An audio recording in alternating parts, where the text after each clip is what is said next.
Welcome to The Good Pod, where today we're talking The Good Wife, Season 2, Episode 6, Poison Pill.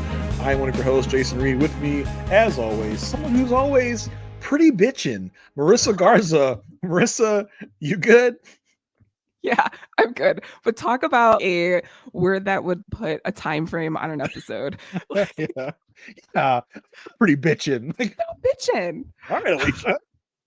You go, girl. Women power. Yeah. Yeah, we're here. Season 2, Episode 6. I know for the viewers and listeners, it doesn't seem like a lot of time has passed, but for us on the other side of the camera, we took a little bit of a break for Thanksgiving. So we're just getting ourselves back in the Good Wife world. And I'm delighted that this is the episode that we are doing that with.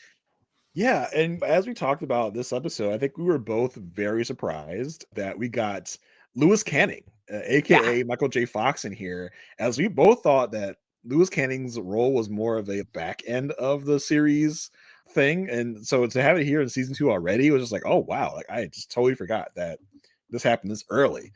And listen, Michael J. Fox is like one of those great actors, such a comedic presence. So it was really great to see his debut here and to get into that. But before we dive into all that good stuff, want to do some housekeeping, remind you all of how you can support this podcast. Some free, easy ways to support us. No matter where you're listening or where you're watching, there's some rating system that will let you rate us 5 stars, 5 whatevers. Whatever rating system is, we would love for you to click the best one. Especially if you're on like Apple Podcast, you can leave us a written review, which we love those. So wherever you are, wherever you're listening, help us out in that way. If you would just want to chop it up with us, let us know what you're liking, what you're not liking about the show, about our show, about The Good Wife, whatever. You can always give us some feedback at thegoodpodfeedback@gmail.com. Those are all great ways to reach out to us, let us know that we're doing great, to let us know how you're feeling about things. So if you would do that, we would be greatly appreciative. Yes. And thanks in advance for going and doing those things. Yes, totally.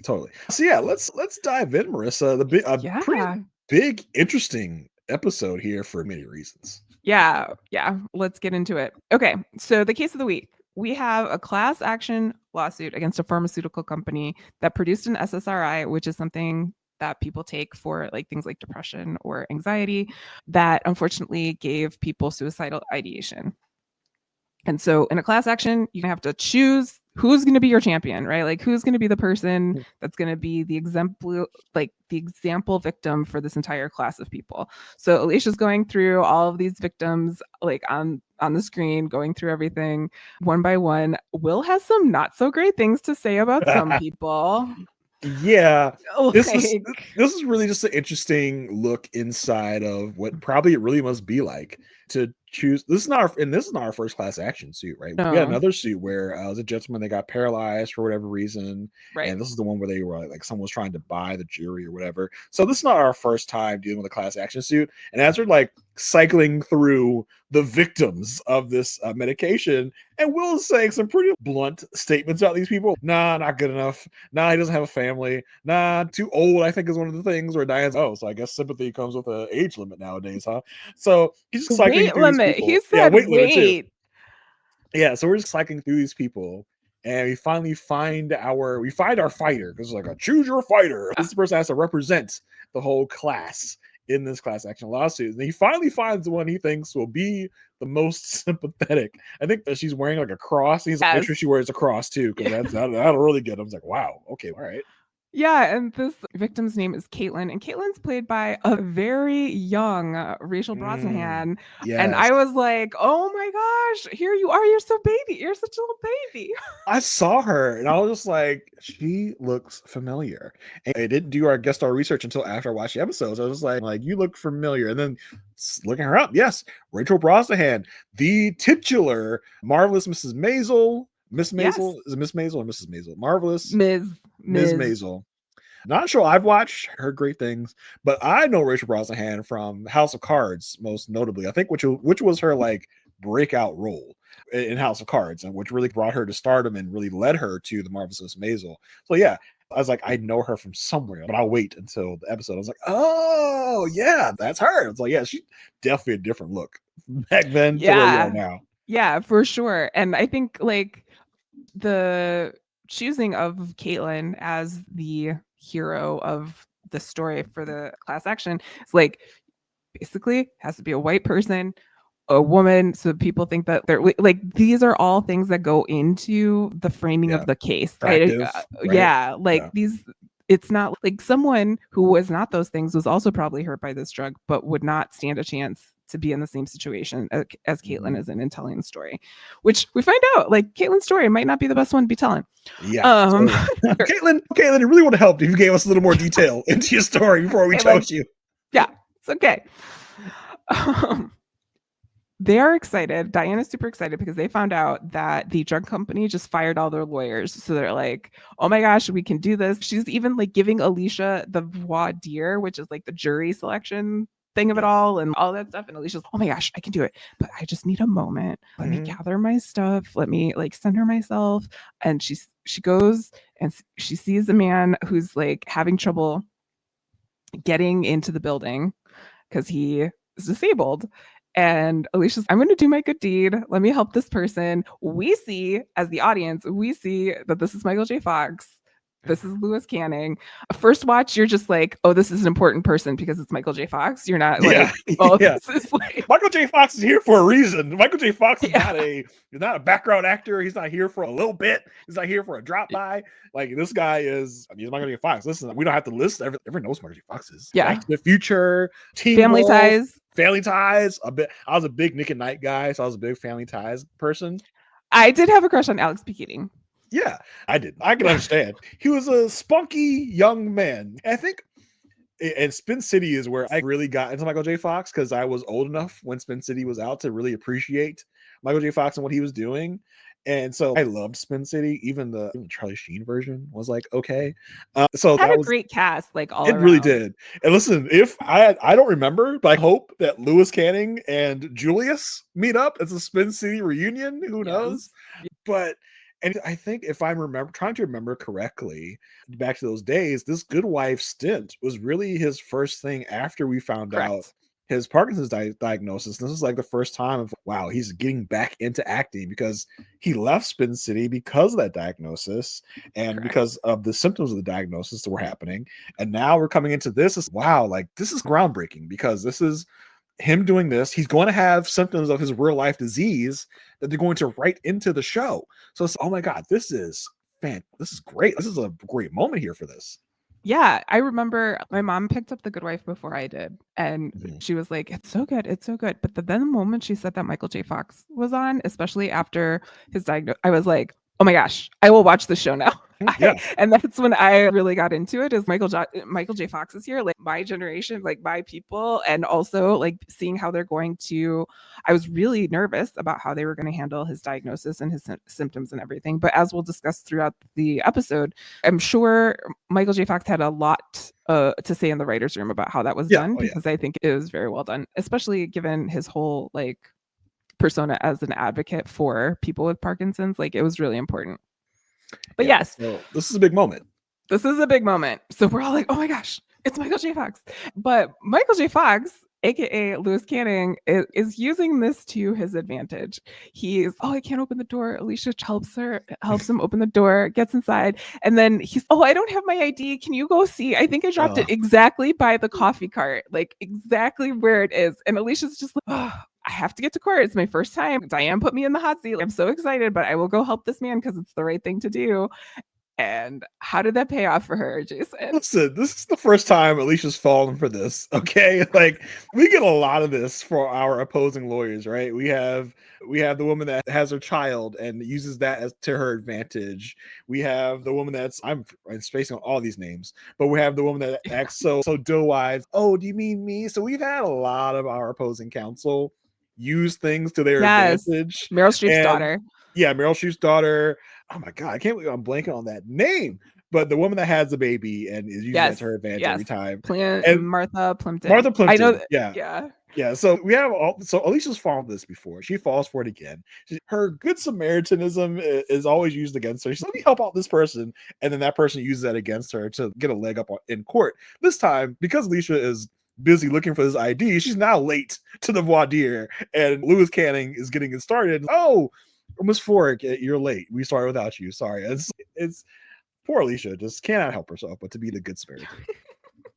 Yeah, it does put her behind the 8 ball here because Canning is in front of the jury at this point when she comes in, and he's explaining his condition, which I thought it was very good and also interesting that they did not just come out and say that Lewis Canning has Parkinson's, because like it could create like a stigma for people living with Parkinson's. I think they made up a disease here. I didn't 100% like tardive dyskinesia. yeah, like I think it's like Parkinson's adjacent, but to my knowledge, it's not real. It's real. It's real. Yeah, tardive dyskinesia. Let me read it from My apologies to Everyday Health. those. Oh, okay. Tardive dyskinesia, a drug-induced movement disorder that can cause involuntary lip puckering, tongue movements, frowning, and more, can be a side effect of long-term use of antipsychotic drugs, typically prescribed for conditions such as schizophrenia, schizoaffective disorder, and bipolar disorder. They didn't bring any of that up in this situation. That's interesting. Huh. That would have okay. So then maybe they didn't do good by the people who have that condition, because basically they didn't tell the whole story here. The way that he's explaining the condition to the jury is just like, sometimes I have involuntary movements. You might see me walking around, like doing all this stuff.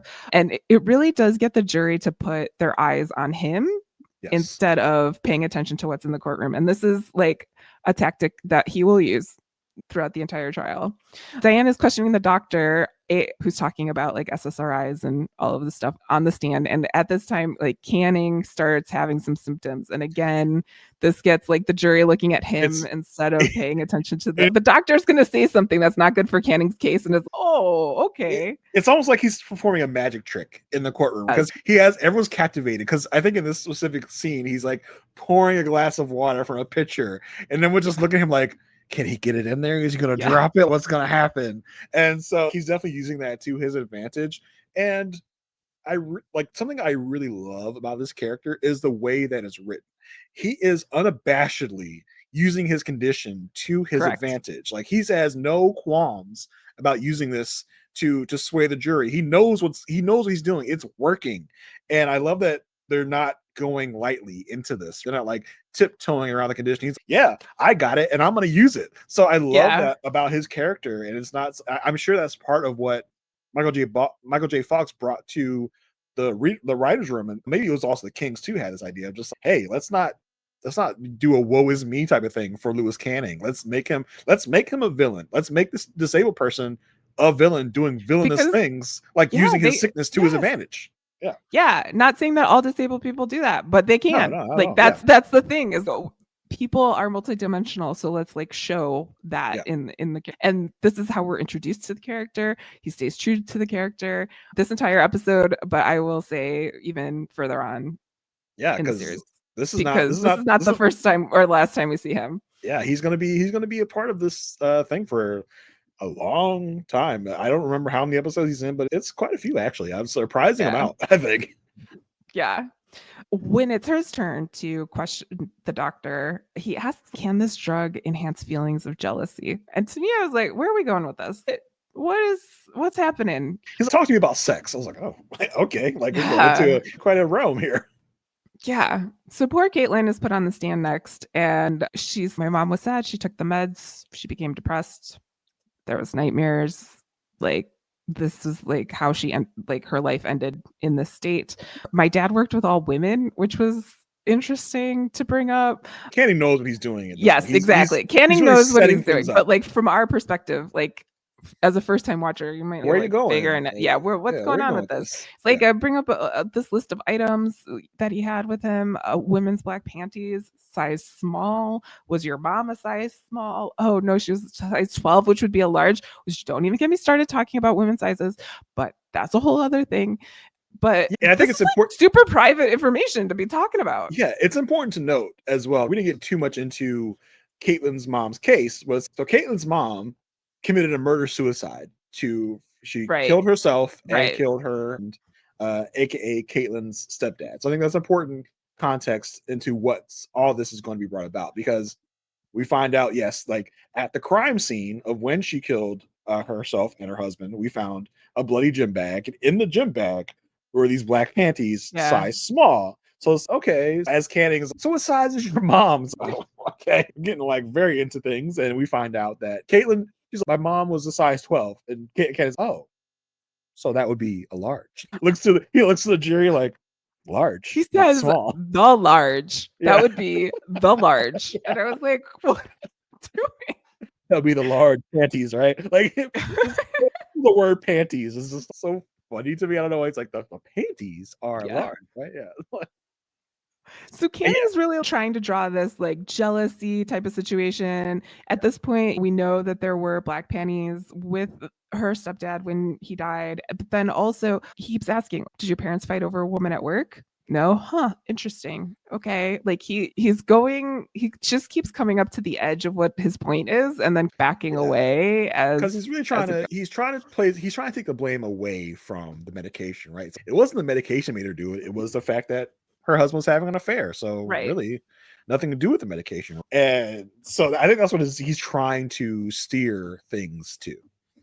Yes. Yeah.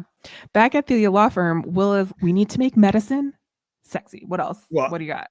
Right before, at the end of that previous scene, a random woman gets up and leaves and runs out of the courtroom, which I think what we're supposed to think about that is, oh, so that's the woman he was having an affair with. And no, that was a Canning plant. That was like someone at Canning got to sit there. I think they even found out, no, that was an intern at Canning's office that he had go there, get up and run out of the courtroom as part of the fantasy and part of the soap opera of this whole case. I gotta say, if this is what court is like, I will sit there all day and watch this happen. This is so entertaining. Like I love it.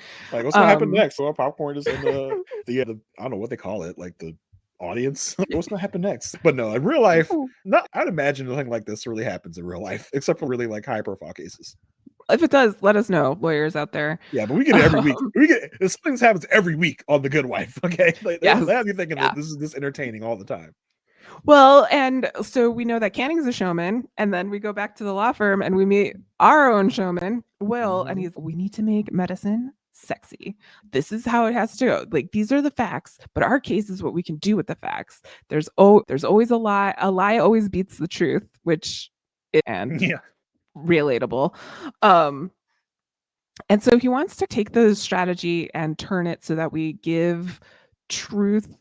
We need to give the truth the drama of a lie. So he's really trying to like beef up this case of an increased libido, all of this stuff, and they need the doctor to sell this story. We want to make it a little more salacious than it really is. We want to dress it up to make it look flashy, because we've heard this from Will, I think, even before. Hey, we gotta really dazzle him, right? The truth is boring. I think it was even said in another episode before. We have to make this something that the jury will like and the jury will eat up. Like, we have to have a great story to go along with our truth.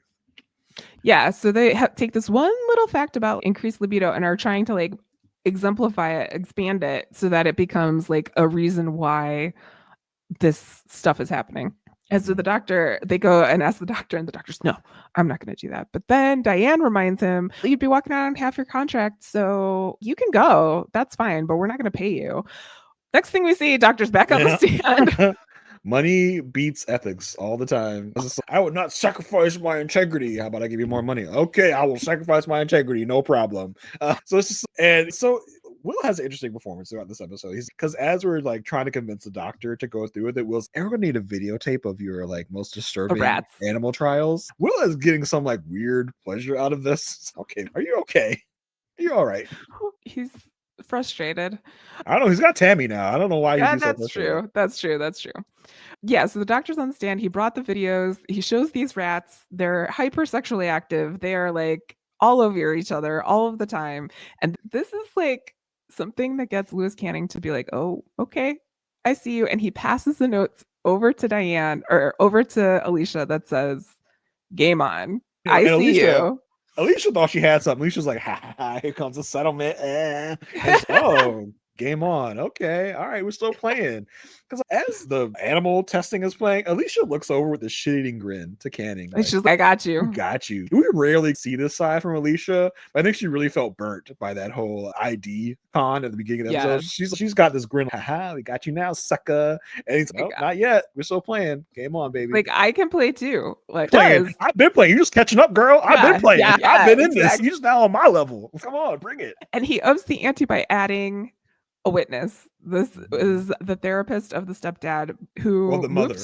Of the mother. Yeah. Okay. Of the mother. Therapist of the mom. That's right. And this is an interesting situation because they want to have the therapist talk about his conversations with her mom and with Caitlin's mom. And of course, Diane and Alicia are like, patient confidentiality, can't do that. Like, these are confidential conversations. But then Canning's, the therapist moved to Wisconsin. So any of the sessions that were had while he was in Wisconsin and should be admissible in court. And the therapist or the judges, I hear you. Like, anything 2009 and forward can come into the courtroom. And I was just like, oh, interesting. That's really crazy to me because I'm sure the league got the real life legality like matches. I'm sure that they just make that up. But it's like, why is it that if the therapist moves to a different state, that's the state where the patient is in isn't upheld? I would think that would be the case, but I guess not. Yeah, it's really interesting because I've done remote therapy and it is based on where I am. Like, if I'm in California and I had an appointment and my therapist isn't licensed in California, I can't have therapy. But if I'm in Illinois and they're licensed in Illinois, then I can have therapy. So it's really, things probably changed since then, but we can healthcare system is weird. Yeah. Y'all. We don't have to tell y'all that. There's some weird stipulations and weird loopholes and weird everything in the healthcare system. We could go on a 30-minute tangent about it, but we're not. But that's a different podcast. Yeah, that's a different podcast. I think we all know that there's some weird stuff going on in healthcare. Yeah, for sure. So this brings the therapist, Dr. Booth, on the stand, and we learn that Caitlin's mom thought that her husband, Caitlin's stepdad, was sleeping with Caitlin. And this was only a suspicion, but she has put this together because she found underwear that belonged to her daughter. And at this point, I was like, oh my God, this is... I was like, damn, that's crazy. And then we talked to Caitlin. And Caitlin's like, yeah, he came to my room and took my underwear. It wasn't a big deal. I'm like, it wasn't? Like, how is this not a big deal? Like, there were no sexual relations. It's fine. And I get it. If you're abused, yes, I could see not wanting to, or not to think that it was a big deal because you're trying to keep yourself comforted. But this is a big deal. Like, this did happen. This is not cool, Caitlin. No. I don't know why you're brushing this off. Caitlin, do you need to see a therapist that's not Dr. Booth?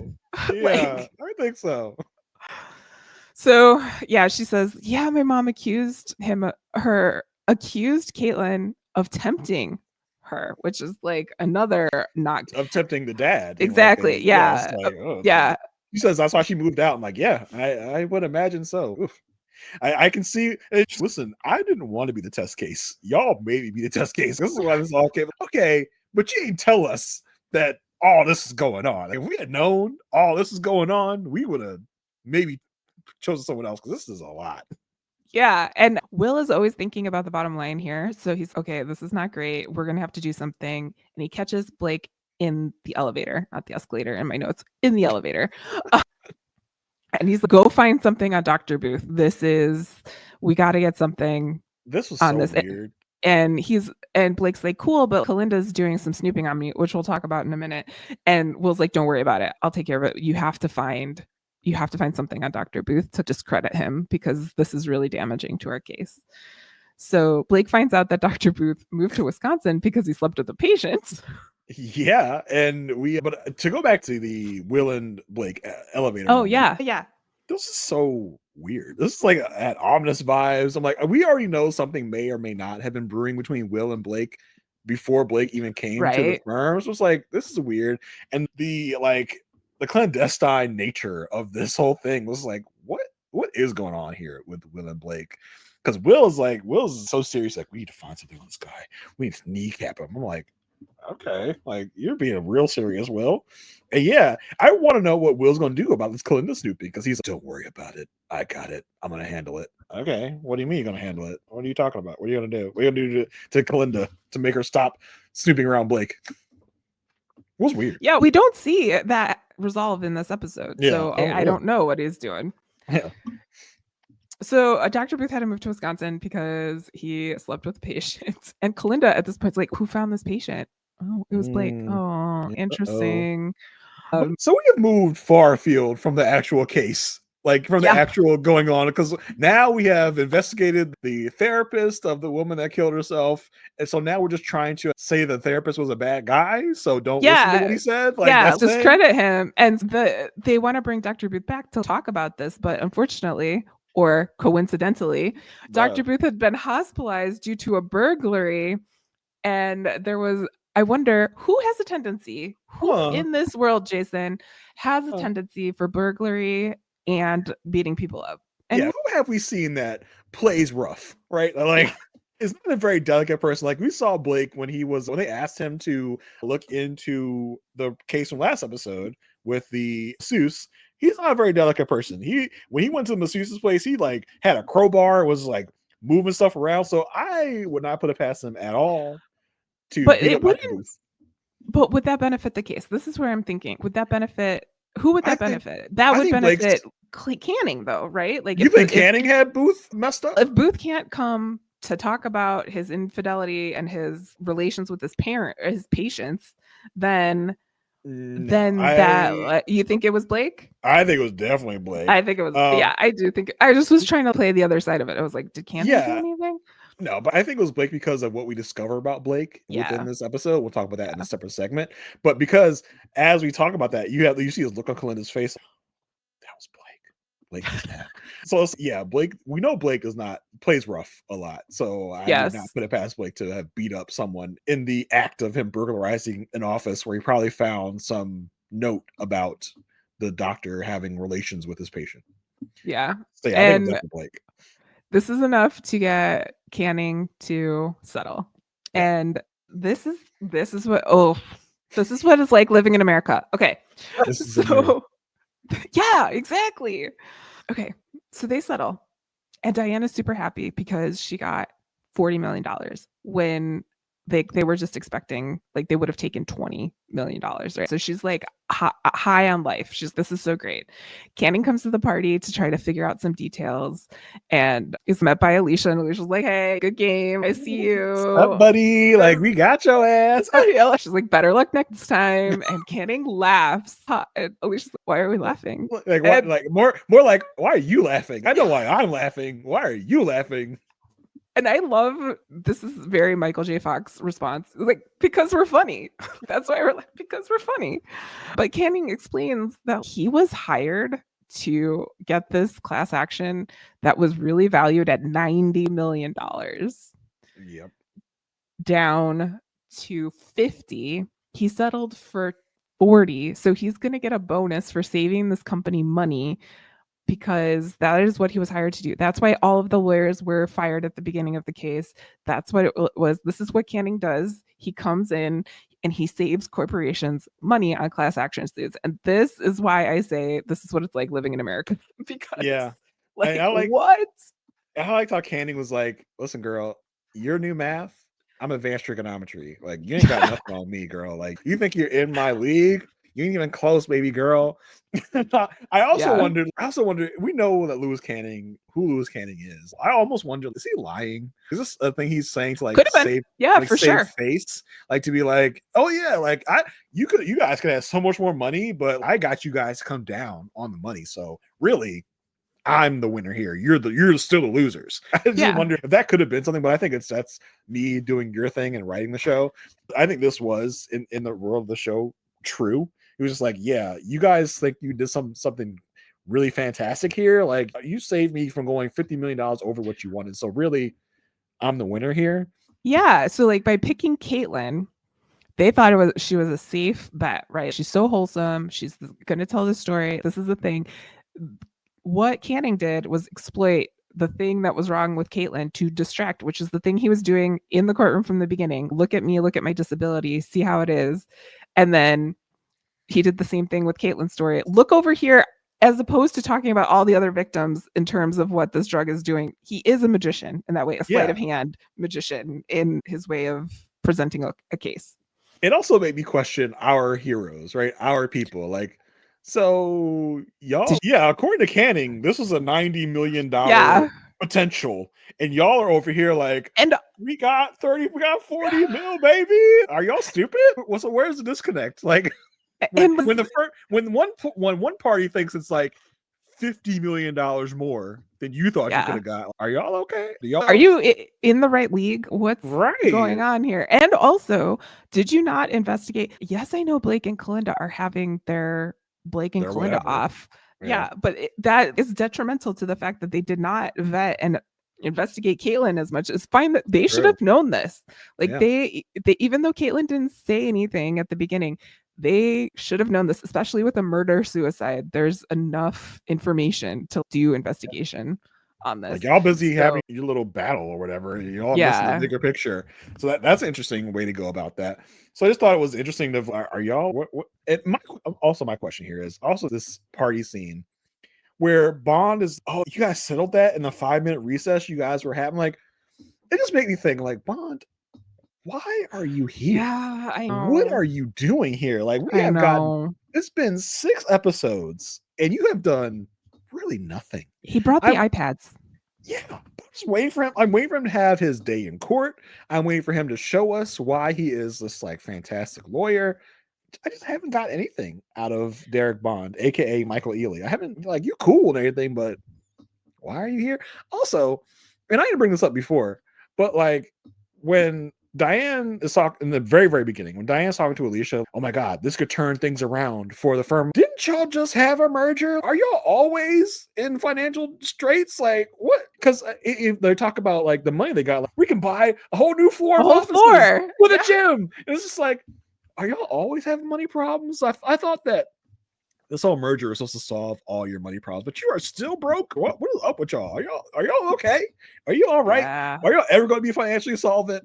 So that I had all those thoughts coming to my head. Like when Derek is like on the sidelines, we're like, oh my God, that's so great. I'm here for it. I'm waiting for you to have a hero moment. I'm waiting. And I would just have to say, this is a great example of performative allyship. If you're going to have a black man on the show, give him a role. That's all I'm saying, especially anytime. Yeah. True. Or 2012, wherever we are in time. 2011. I think we're probably in 2010, maybe 2011. Yeah. I was just like, what do you like? Do something. Like, this is those memes where like the first like focus on with this like, do something. What are you gonna do? Yeah. Come on. Yeah. So I'm waiting for Derek to have his hero moment, which I think probably it should have happened in episode 1 for us to be like, oh, Derek is he's here. Yeah. I'm waiting for him to have his moment where he has a big win. I'm just like, you haven't done anything yet. Well, yeah. Yeah, I'm with you. All right. Shall we talk about the Kalinda and Blake of it all? Let's do it. All right. So Kalinda is still on Blake's trail. She's got the looking through papers, still investigating. Blake walks in, and goes, it's like, no, but Blake's what you doing on a case? She's like, no, just look at the stuff I stole out of your truck. So nonchalant. Yeah. Just looking through the stuff I stole. Just doing that. And Blake's like, oh, interesting. I just found out that the rating of Lockhart Gardner hiring for LGBTQ staff, we did not rank well. And that's really odd because I know for a fact that there are gay people on our staff. And just why wouldn't somebody want to be upfront about their sexual orientation, Kalinda? Maybe because there's some people out in the world. Because there are people out in the world that will still bully her for that, even in 2024, let alone 2010. Because Blake is lesbian, gay, trans, or whatever. It's like, maybe it's because people still say whatever. Because people don't want to be out with their true sexuality or whatever their true selves. Their true selves. Maybe that's why Blake, because people say whatever when they talk about these issues. Yeah, he's like basically just dangling in front of her. I know something about you. Yeah, and he leaves this conversation saying it's better to not keep secrets so then people don't go knocking. It's like, it's not only dangling it, but also threatening. Like, people are gonna go knocking, and I am not gonna be someone that keeps that from them. Basically, like, I will answer the door. Yeah. I am the one who knocks. Yes. Kalinda goes and talks to new character, Donna, a public defender. Did not know she existed until this episode, but apparently there is some history between the two of these people. Yeah, and And it's funny, right? Because we have tiptoed around this whole topic, the whole first season, first 5 yeah, episodes. Now yep, we're just like, nope, Kalinda's into women. Here it is. yep, Here you go. yep. Yeah. And she had a relationship with this Donna lady. And Clintus, you're talking to someone, and this, like, their breakup did not go well. Donna is mad. It's been 4 months. I don't even know if Kalinda thinks of this as a breakup. No, Kalinda's just, no. nah, we were having fun. But Donna's, no, girl, we were in a relationship. And Kalinda's like, ooh, a what? I don't know what that is. Yeah, and Kalinda wants to make sure that Donna doesn't talk to anyone. And Donna says, don't worry, Kalinda, I won't tell anyone how heartless you are. I was like, Wait. So Kalinda, in her Kalinda ways, okay, I need to get information. Who do I go to for information? I'll go to Kyriagos. And I thought this whole scene was so funny because she like sits down. He has to keep his door open because otherwise people are going to think that he's going back to the defense. Not that they'd be doing anything wrong or anything weird, but don't go back to defense. And she's trying to go through his files while he's talking to her. And he's, no, let me move those away. But yeah. But so she goes, oh, small office you got here. And Kara's like, at least it may be small, but it's pure. I'm like, yeah. Really? Yeah. Oh my gosh. Come on, bro. Yeah. He's loving this. He's loving that Kalinda is coming and needs something from him. And he's okay, what do you need? And she says, I need you to investigate Blake Calamar. And what do I get in return? So if I do this for you, like, what's in it for me, Kalinda? What do I get in return? I miss Carrie being a big part of this world. Yeah. I miss doing the Carrie voice. But whenever I can do it, I'm gonna do like, you guys see I buy a product in my hair to make my hair look chaotic and messy. It's different than my Justin Bieber cut in season 1. Now it's the season 2 where I'm on the side of evil, and I want you to know because my hair's messed up. Just the way that Carrie carries himself now is so interesting because he says this whole like, yeah, my office is small, but it's pure. As he's like trying to cast Lockhart and Gardner as the devil. It's like, bro, this devil side is the side you wanted to be on. We had to fire you from this side because you wanted to be here. So it's not like you're just like, the morality of it didn't pull you away. Oh, I have to go work for the state attorney's office. You did this. You came over here to fight against us because you wanted to be here. We didn't want you here. So let's not go through the whole morality act of it all. Let's just work it out on your own. Like, deal with your own stuff. Don't bring it to the workplace. Yeah. Then Kalinda meets Donna up at the club, and they're talking about Kalinda thought that Donna wanted somebody that's domestic, and she's like, I'm not domestic. I'm not that type of person. And Donna calls out Kalinda, like, you're only here because that's the only reason why you're here. That's the only reason why you're talking to me. I can't do this anymore. Donna walks off, and then she comes in and kisses Kalinda. Okay, we got to think about this. Mm-hmm. This is early 2010s, 2011. This is network television. This is a white woman kissing a brown woman. This was a moment. I think this was a moment because I remember it being talked about. Yeah, it's like it's not the first scene. It's not the first scene we've ever seen of a woman kissing another woman. So it's not like it's not that groundbreaking, but it was rarely seen at this time, especially on network television. Like on a HBO or a Cinemax or a Showtime, yes, like we're seeing more and more. Like the L World is going on. Like exactly. We had things going on. But on a network TV station, a CBS, a Fox, a ABC, like we weren't seeing a lot of this. So yes, this was like a moment because as we saw season 1, we were really hinting about it. Like we saw this moment last season. Was it last season or the beginning of this season? I think it was last season, where we saw Kalinda and her FBI friend, and they were like in that storage unit, and we saw Kalinda. We saw from below the door where Kalinda's like, we can assume kissing this woman, but now no, we're gonna show you, like we're gonna show you a woman kiss. Ooh, look at us, we're so progressive. It's like This is like a huge episode though, because we have Michael J. Fox coming back to television after his diagnosis, and then we have this kiss on network television, which I do remember the tabloids at the grocery store like talking about it for quite some time. So it was a thing. It was a big deal. It wasn't like a man landing on the moon big, but it was definitely like in the zeitgeist for a while. Donna kisses her and says, I can't do this anymore. I'm out. Bye. Carrie did find information on Blake. Okay, so this is the information we get. He was working 2 jobs. He was protecting MS-13, who's a meth gang. Which is like, when I heard the name MS-13, I was like, whoa. An alias? I totally thought I was like somewhere else. No, like, this is a big deal now because in politics, MS-13 is. I'm like, oh, like even a decade before it became a big mainstream thing, we're still hearing about MS-13. Yeah, it does sound like a rival spy organization that you might also have found an alias. Yeah, that's funny. But yeah, I was like, oh my god, like MS-13 was MS-13 back then even? I was like, oh, I had no idea. But yeah, Blake was protecting a meth gang in Baltimore. Oh, okay, interesting. And he was arrested, never charged. And who got him off? None other than Derek Bond. Yeah, so this may be around where their relationship started to take off. Yeah, I have information on you. You have to do things for me. I helped you. I saved you. Yeah. Carrie's, you got a lovely viper's nest going on over there. I'm like,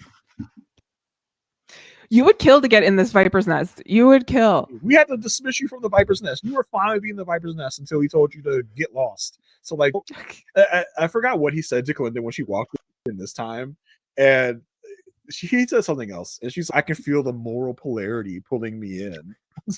Yeah, because she asked him what he's up to. He's like, just get a drug dealer off the streets. Oh yeah. She's like, oh, Carrie, I just feel the moral polarity pulling me in. I'm like, yeah, good, Kalinda, get him, get his ass, because he for sure wanted to be part of the Viper's Nest not 2 months ago. So yeah, check yourself. And he's currently blind to the Viper's Nest he is currently in. He only is going to look outside of himself. He's not looking at himself yet. But then, okay, so this party, we're going back to the party, the celebration party, we can buy a whole new floor of offices party. Everyone's celebrating. Blake walks in. Okay, so of course Blake's here. He works here. Who's behind Blake? None other than Donna. Uh-oh. Ruh-roh. Donna. And then we get a very interesting scene between Donna, Kalinda, and Alysha, because Donna thinks that Kalinda is dating Alysha. Because Kalinda loves dating her coworkers. Something that Donna knows is that Kalinda loves dating coworkers, because Kalinda dated Donna when they were both at the state attorney office. So yeah, I was like, oh, this is your new one, huh? This is your new girl. Yeah, it was so funny. And it was just, and Alysha's there going, huh? What? Yeah. Huh? What? It's just flying over Alysha's head as Donna's, oh, okay, like, you're pretty. And Alysha's like, oh my God, thank you so much. Yeah, it's so funny. It was like Alysha has no idea what is going on in front of her face. And this is like Blake's way again. This is like pure intimidation. This is not great. Don't do this to anyone. Yeah. This is bad.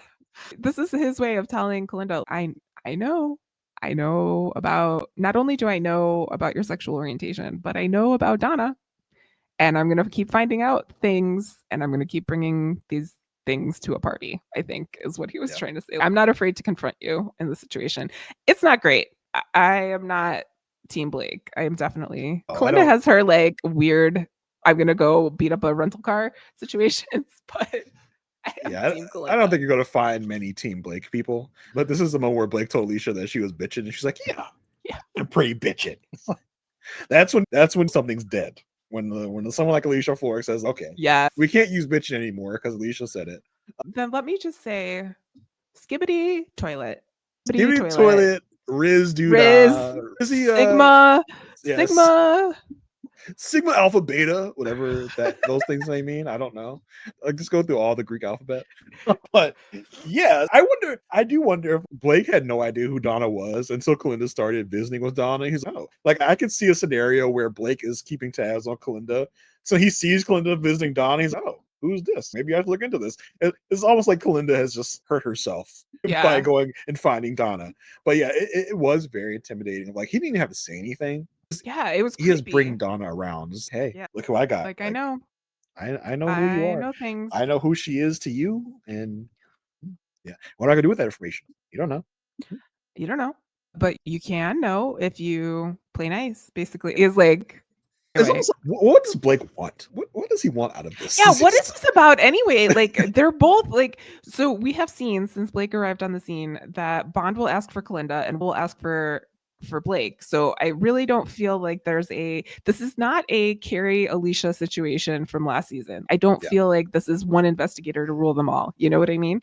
I don't know what the stakes are in the. Maybe he thinks that could be the stakes at some point, and Kalinda did start with him. So I don't know if he's just upping the ante here because he found out that she was looking into his past. He's like, all right, you go look into me, I'm gonna look into you. And that just set off this war. But Kalinda is the one that started this war. She started it, yeah. Yeah, he's just continuing it. But so does he want her to quit at this point? Does he just want her to totally back off of him? I don't know. I feel like we need a little more context into what this war really is about. I don't even know if Blake knows what it's about. I don't even know if Kalinda knows what it's about, but this is weird. They just don't want to get got. Like, yeah, just like I'm gonna outdo you. Yeah, I need something to happen in this Blake Kalinda war because it seems very like, what are we even doing here, guys? Yeah, agreed. I wouldn't say it wouldn't be a good wife episode because we have had good wife episodes without campaign stuff going on, but we did have a little bit of a sprinkle of that in this episode. Again, huge episode. We do see that Wendy Scott Carr can sing the national anthem at a Bears game, which of course she can because she's Princess Tiana. Obviously, she can sing these things. But Eli is like Eli is treating Wendy Scott Carr as his own. I have to find something. I have to find something that I can talk about this lady. She's perfect at all these things. She does great at all the things, but she does have a white husband. Oh my God. No. Let's talk about this. Not an interracial relationship. What will we do? Oh my gosh. Like, listen, this credit to Eli's credit, he's like, okay, big bro, I don't care. Because we have the two interns that are bringing this up. They're like, look at this. As we see, she has a white husband. He's like, okay, like big deal. No one cares about that anymore. And of course, we have the other guy when that comes in. He's everywhere. It's the South. That's somewhere. It's an issue. Could be an issue somewhere around here. Yeah, we're introduced to Eli's like buddy Jim. Like this guy comes up, but I just want to say he was on Third Watch. I know, because when I was looking him up, I was like, oh, Third Watch. Okay, I know Marissa probably knows who he is because he was apparently a main character. That show. We gotta have an Elsbeth and Good Wife crossover where Third Watch people get together. Third Watch was the Station 19 before Station 19. Like it was of the ER universe as opposed to the Grey's Anatomy universe. Okay. Sorry, this is not a Third Watch podcast, but yes, he was on Third Watch. But yeah, he does say like with some issues, everywhere's the South. Still true to this day. Very true. So go take a look at like her clinic visits to see if she did anything with her reproductive system because she's a woman. So we must know as the public, we must know what she does with these situations. Grace is found having attended a speech by Wendy Scott Carr, and she basically says, oh my gosh, this is so cool with like Obama and Wendy Scott Carr. Politics is cool again. And it's so cringe. It was cringe. It was very cringe. I guess Wendy's making some sort of speech in public and like camera pans. Oh my God, who's here? It's Grace. And she is vocally all here for Wendy Scott Carr, which Eli does not enjoy. Eli's like, what the hell? Yeah, and he has to tell Alicia, and I think this again shows the relationship between Eli and Alicia is like growing and they're starting to trust each other because Eli goes to Alicia and says, hey, I have to tell you something I really don't want to tell you.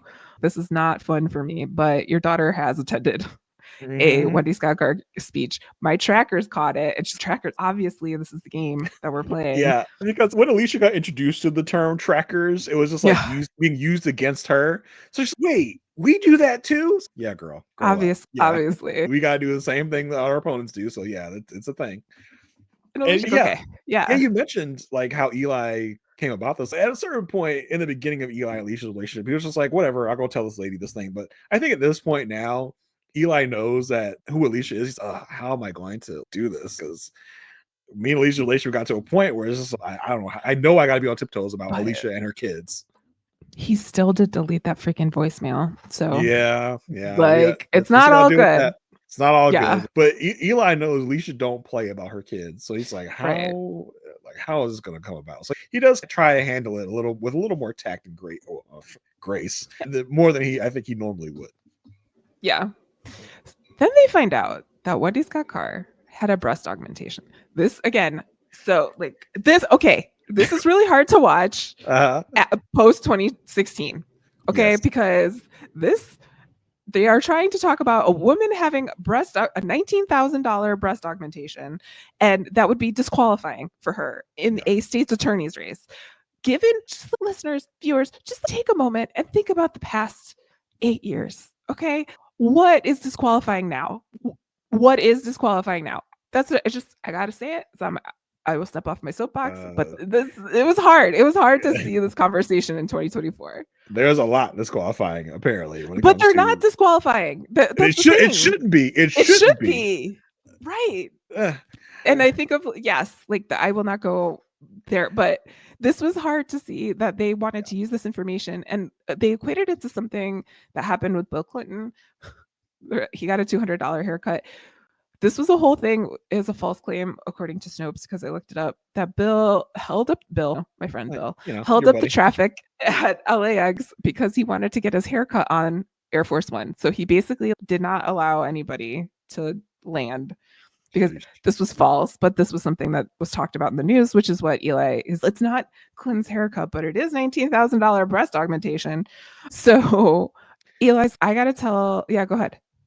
No, I was going to say, like, in the introduction to this scene where Eli comes into the room, he's like, get out. It's just so funny to see how Eli acts, like, in the office, like this how is his turf. Like, he tells whoever's in the copy room, like, get out. Just, oh my god, like Eli don't play. But yes, this is like Obama's tan suit, like less stakes than that, or more stakes than I think than that. This is like talking about a woman and her autonomy, right? So it's and I think even the show was like telling us this shouldn't be a big deal, but unfortunately it is.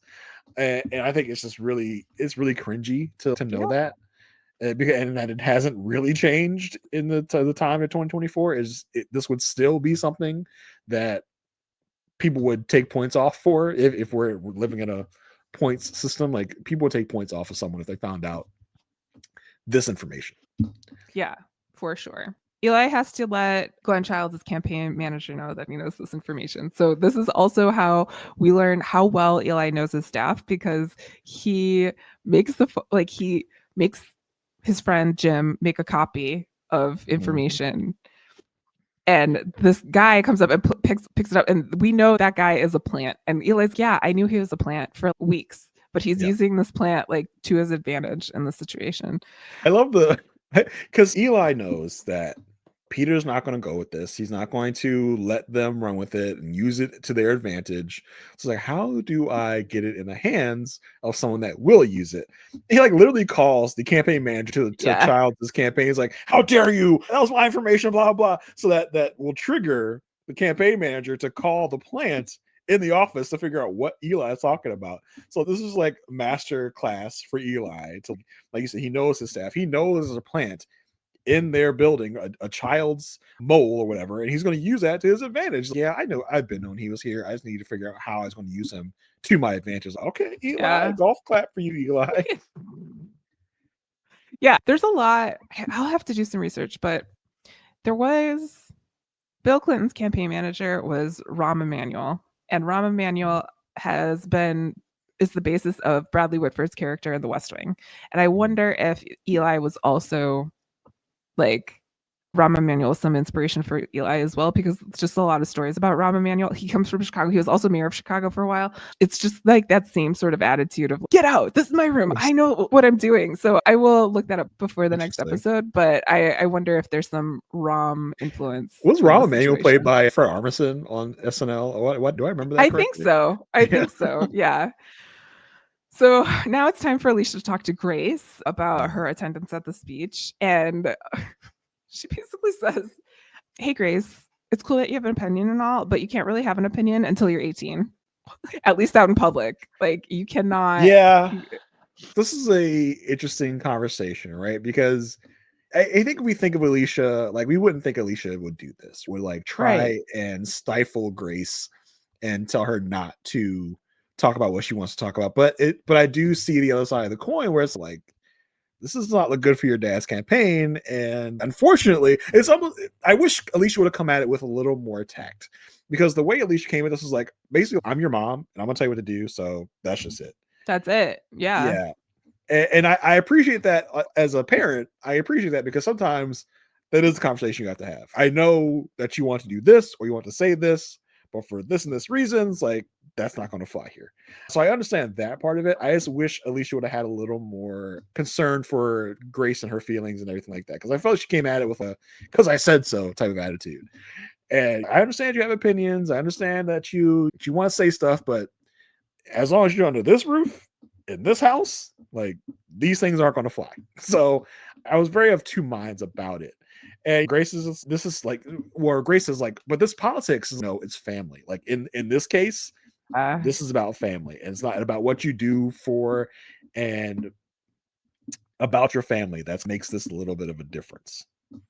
Yeah. And Alicia says, like, why did you go? Basically, tell me what's going on. And she brings up the video that was made about the breast augmentation. Did dad do this? If dad did, this is not cool with me. Yeah. This is not a thing that I want to be a part of. And I think this is the first time Alicia's seeing the video. And it's like one of those, do you remember like Jib Jab? Do you remember this era of the internet? No. It was like you could put like your face on these cartoon characters and they would do things. Just your face. Like it wouldn't be animated or anything. It was just like upload a picture of your face and we'll put it on this cartoon character. And it was very much in the style of the video that was made for this instance. Yeah, I think this is an interesting moment in the good universe, right? Because this is the first time I've really seen this kind of content, this kind of media about a whole like animated song made up of this thing, like a nice length song, right?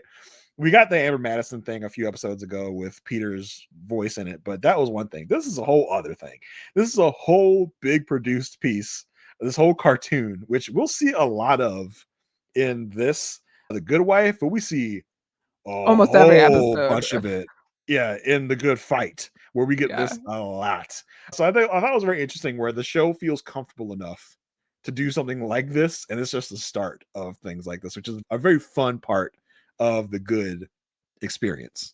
I feel like the Kings, we know that they're like Broadway theater people because of all of the people that they have on the show, and this is like an outlet to bring that like world into their world that they're building. Is okay, at least we could put it in commercials, at least we could put it in like these random videos, and it is really fun to watch. Yeah, it's a whole cartoon about Wendy Scott Carr and her getting a breast augmentation, and it's set to Yankee Doodle Dandy. It's set to that kind of thing. So it's a pretty like, it's a very disgraceful ad, but it's an ad you could almost see in today's, as Wendy Carr put it, it's modern politics.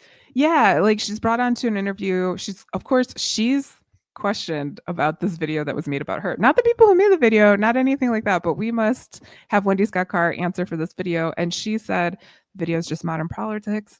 Also, the reason why I had this breast augmentation, I didn't really tell any people about this, not even my family, but I had breast cancer.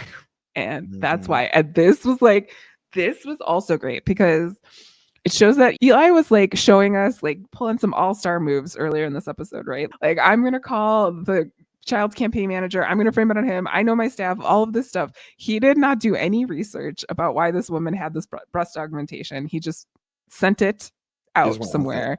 And he didn't know that this was the reason. And this, of course, he's kill the ad, kill it. Like, we're all done. Like, well, that's the child's campaign manager. Right. Yeah. Like, because the child's campaign manager is the one that made this cartoon that ran with this information, because Eli Eli knew that this would be the reaction. That's why he gave it to the plant. And so it's just like the child's campaign manager's like, all right, everybody that's sending out this cartoon, stop it now, because this ain't good. As news comes out that Wendy Scott Carr got this augmentation due to having a double mastectomy due to the cancers. Oh crap! Like it's a sympathetic reason she got a boob job. Oh no! Because women can't have if it wasn't a sympathetic reason, a woman just can't change her body because she wants to. She just couldn't do it because it made her feel better about herself or better about the way she looks. That would be a no. How dare you want to make yourself want to look better in your eyes, or whatever. So that's a whole thing.